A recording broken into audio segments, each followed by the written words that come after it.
The latest, Jonathan.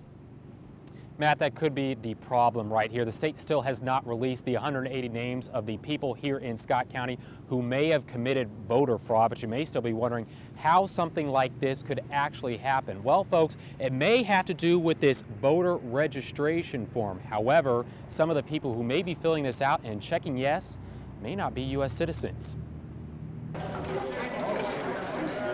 2 months before the officials gather up ballots, there are more questions in Scott County. I mean, we're extremely busy. But now County Auditor Roxana Moritz says she's even more busy. That's because Iowa Secretary of State Matt Schultz did not release the names of the 180 people who may have committed voter fraud. I don't think that out of 1,400, there's 180 in Scott County.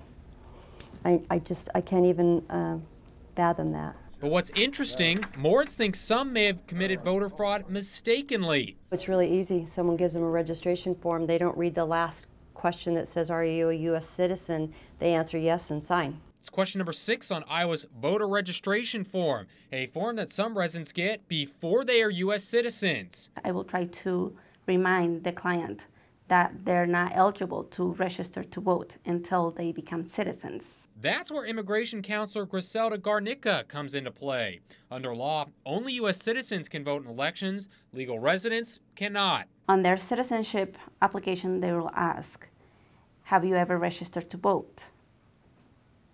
And sometimes they say yes. And that could be a big problem because if a non-U.S. citizen votes in an election, they could get kicked out of the country. Because they will lose their residency, they will lose everything. Voters mistakenly registering is just one possibility of why extra ballots may have gone in those boxes.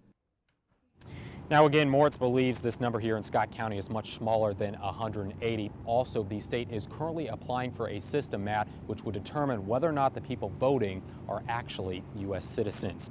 We're live in Davenport this evening. I'm Jonathan Ketz, Fox 18 News.